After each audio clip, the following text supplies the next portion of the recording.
Welcome to our first series of the story of heaven and earth. From the beginning, when God created the earth, and end of the earth. Because this earth is not our home. Our home is in heaven. We are going to discover all according to what the Word of God says in Bible, from Genesis to Revelation. Just subscribe and follow. Anything existed, there was only God. There was no sky, no earth, no light, no darkness, just God alone. Then, by His power and His word, everything began. Imagine a vast emptiness, dark, quiet, and formless. The earth had no shape yet, and deep waters covered everything. But God was there, and His Spirit moved gently over the waters, like a calm presence preparing for something great. On the first day, God spoke. He said, "Let there be light." And instantly light appeared. It broke through the darkness, filling the emptiness with brightness. God saw the light, and it was good. He separated the light from the darkness. He called the light day, and the darkness He called night. That was the end of the first day. On the second day, God created the sky.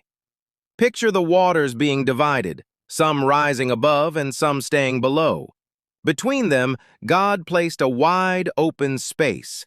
This space became the sky, stretching far and wide above the earth. It created a sense of openness, a place for clouds to float and for birds to one day fly.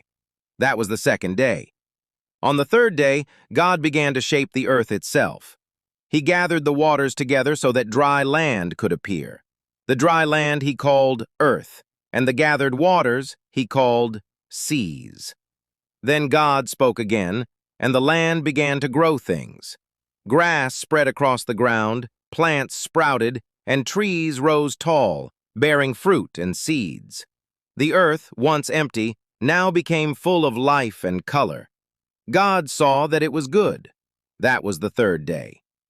On the fourth day, God turned His attention to the sky again. He created the sun to shine during the day and the moon to glow at night. He also placed countless stars across the sky, like tiny lights scattered in the darkness. These lights were not just for beauty, they helped mark time, days, and seasons. They guided the rhythm of life on earth. God looked at all He had made, and it was good. That was the fourth day. On the fifth day, God filled the waters and the sky with living creatures. The seas began to move with life, fish of all kinds, great creatures swimming in the depths, and small ones darting through the water. Above, birds took flight, spreading their wings across the sky. Some soared high, others fluttered close to the ground, but all were full of life and motion. God blessed them and told them to multiply, to fill the seas and the skies. That was the fifth day. On the sixth day, God created animals to live on the land. Imagine the earth now alive with movement, cattle grazing, wild animals roaming, and small creatures scurrying across the ground. Each one was unique, designed with purpose and care. But then came something special. God said, "Let us make man in our image." And He created the first humans, a man and a woman. They were different from everything else. They could think, feel, speak, and have a relationship with God. He gave them authority over the earth, over the animals, and over all living things. He blessed them and gave them everything they needed.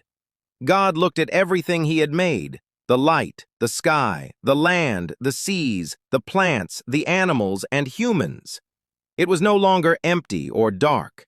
It was full, alive, and beautiful. And God saw that it was very good. That was the sixth day. Then came the seventh day. By this time, the work of creation was complete.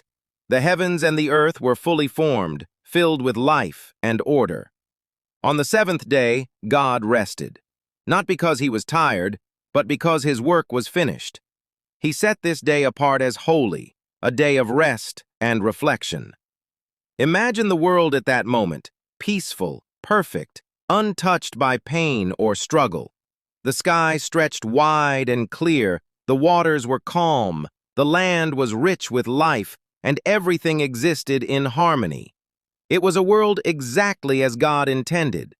From the very first moment of darkness to the final day of rest, each step of creation had purpose. Light replaced darkness. Order replaced chaos. Life filled emptiness. And at the center of it all, God placed humanity, created in His image, to live in His world and walk with Him. This is the story of how everything began, the creation of the heavens and the earth, shaped by the power and word of God, day by day, until it was for. Thank you for watching. Please subscribe, follow, like, and share to not miss. Because the story we have begun, it's a fantastic story you have been missing.